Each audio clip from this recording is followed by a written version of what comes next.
I'm Dr. Tracy Fanara, and you are watching EarthX. I am here with Isolde Fair, and I'm so excited to talk to you because you have such a different background from everybody else at EarthX that I've talked to. Oh. And I love it. Tell me what you do and how you got started. Well, thank you so much. Hi, I'm Isolde. I am a singer and a songwriter. I just got Grammy nominated this year, which is crazy. Congratulations! Thank you. I'm 22 years old and I was born and raised in Los Angeles, California, the sunny state, which I love. And it was my birthplace. I was born and raised in LA, and I grew up in a very musical family, and I enjoy making music, and it's part of the vein of my existence. I love it so much. Thank you. Yeah, because especially in LA, that must have been really a lot of competition, right? Oh, for sure, 100%. To make it, like, what like characteristics or personality traits do you think that really put you where you are today? I think fully being yourself, and I feel like everybody has their personality, but sometimes people don't really give in to who they actually should be and who they actually want to be. And I think the truer you are to yourself and the truer you are to what you want to do is the most important way to stand out. Yeah, that totally makes sense. Thank you. But you've probably hit obstacles before. Have you ever many. thought, oh my gosh, I need to do something else? Yeah. I actually thought about becoming an astrobiologist at one point. What? Yeah, I love science so much. And I grew up with a couple of family friends that were scientists. A friend that was the head of astrobiology at NASA, and he was the head of Curiosity in that whole project. And so I was just a young little kid, and he was telling me about the future, and I didn't know what to expect. And I was always really inspired by him. So it was either being a pop singer or an astrobiologist. Either way. Either way, Yeah. win-win. Yeah, either way it works out. Yeah, that's amazing. Well, thank you. All right, so we're here at EarthX. Yes. Which means that there's some connection to you and what you do, which there always is, right? That's why we started saying STEAM, science, technology, engineering, art, and math, because there's such, art is almost like a vehicle for the rest of them to actually like take hold and grow. Oh, 100%. I feel like art has such a creative aspect to technology. I mean, the design, right? The graphics, the way that something moves, it's a part of art, you know? Yeah, no, totally. And then on top of that, even creating music.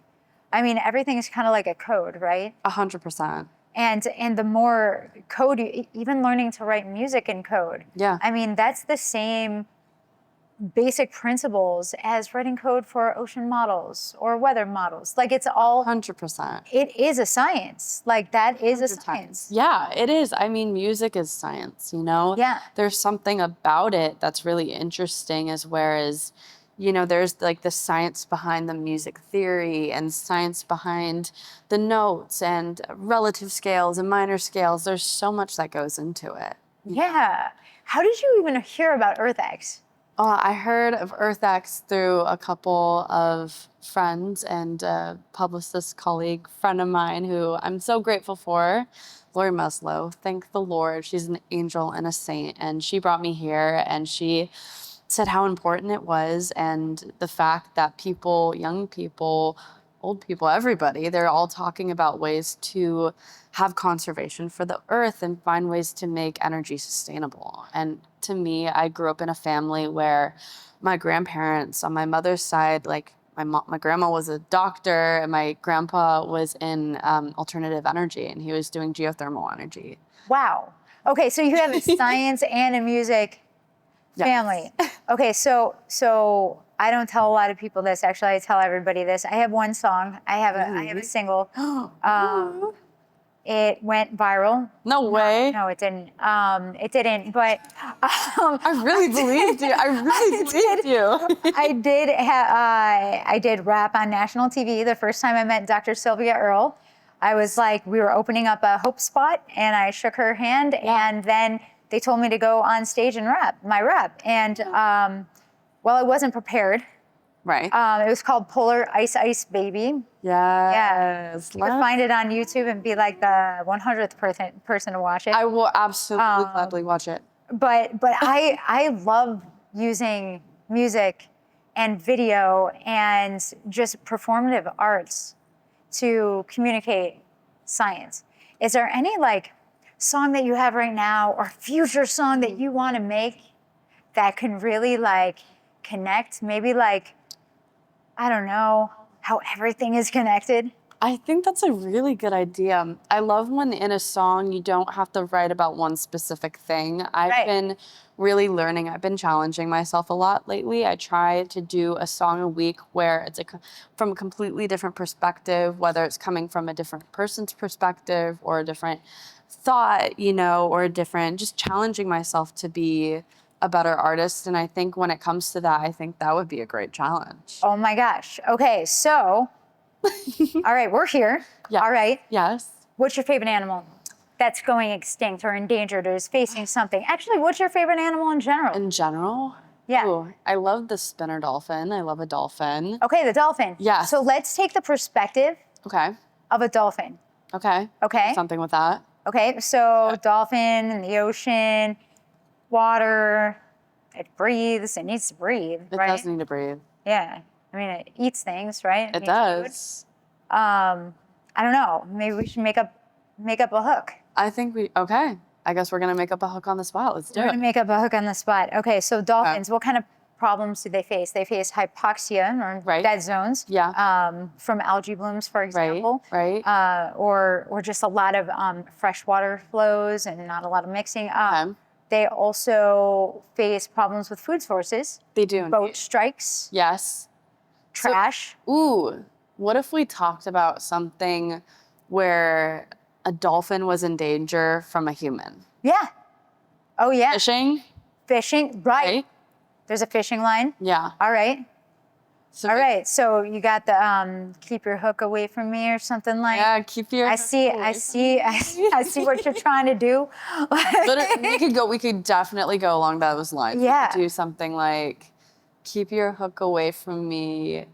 Humans try to something and please. Like they try and please people, right? Yeah, they're just do it to show up the fish. Yeah, they're just try to brag and please. They're like, look, I caught a dolphin. Yeah.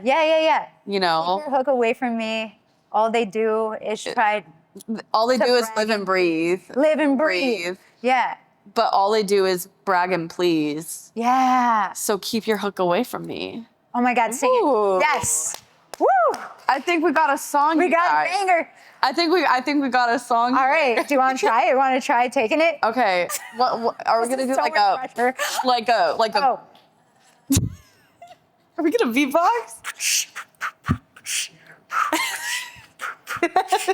Keep your hook away from me. All you wanna, or I just wanna live and breathe, but all you do is brag and please. So keep your hook away from me. I don't know. Something like that? Yeah? That was gorgeous. Thank you. Oh my God, I love it so much. Thank you, girl. What? That was sick. That's your next banger. You know what? Let's do it. Yeah, and you don't even have to say it's a dolphin the whole time. Like, it'll be a dolphin. It's a dolphin. I'll be in a dolphin costume. I'll be hanging out with Zara Larsson. I could be part of your symphony. Like, come on. Oh my God. Right? It's all there. It's all there. It's just me. It's low fruit. Low fruit. Oh my gosh, I love this so much. Okay, so tell me about your Grammy nomination. Well, that was such a side quest because it's something that was completely different from singing, but it was such an amazing part of my journey. And I was also classically trained in violin. And so when I was in orchestras growing up, pre-professional, I got to play at the LA Phil, at Disney Hall in LA, and I had multiple incredible experiences, but I did get tendonitis. So I've kind of stepped away a little bit, and I still play and I still perform with it, but I do it less of the classical way. I do love classical music and I try to incorporate it into my music, but in this case, I went on a massive side quest and I was playing violin with the Royal London Philharmonic. Wow. Crazy. That's amazing. And I was very, very proud. So I hope that people can hear the album. It was with a producer, and it was just a surreal moment. But it was my little side quest, and I love it. So you and I have something in common. I guess we do. Yeah, we both lost our homes. Wait, what? In disasters. So I live in Florida, and twice Oh my God. my sister's house that I was living in and then the house that I was living in were devastated by hurricanes. But Oh my God. after seeing what you went through, I will take a hurricane any day. Please don't. I wish natural disasters like this would never happen, to be honest. I know, but fire. Yeah. That's the one thing. I chase tornadoes, I capture alligators, I tag sharks. The one thing that scares the heck out of me is fire. Really? Yeah, tell me about your experience. Well, it's funny you say that because I am not really that scared of fire. And ironically, I think growing up in California, I've learned to evacuate a lot. I lived up in the hills with my family. I grew up in this beautiful, beautiful area, Pacific Palisades. It was gorgeous. And I literally had a 360 view of the Pacific Ocean, Catalina, Santa Monica, Malibu, downtown LA, Culver City, West Hollywood. You could see everything. Even it would go up into the mountains, and it was so stunning. And it's funny because my family and I didn't really know the danger. We didn't really know the danger and how it was going to impact our lives. You know, we always thought that it would never happen. I remember asking my mom, I was like, do you think a fire would ever come? And she said, yeah, no, like these people got it under control. They absolutely did not have it under control. And the weather on top of it, it was like a perfect storm. It was like the people couldn't handle what they were doing, but also it was the fact that the climate is rising consistently. A couple years ago, I started hearing cicadas.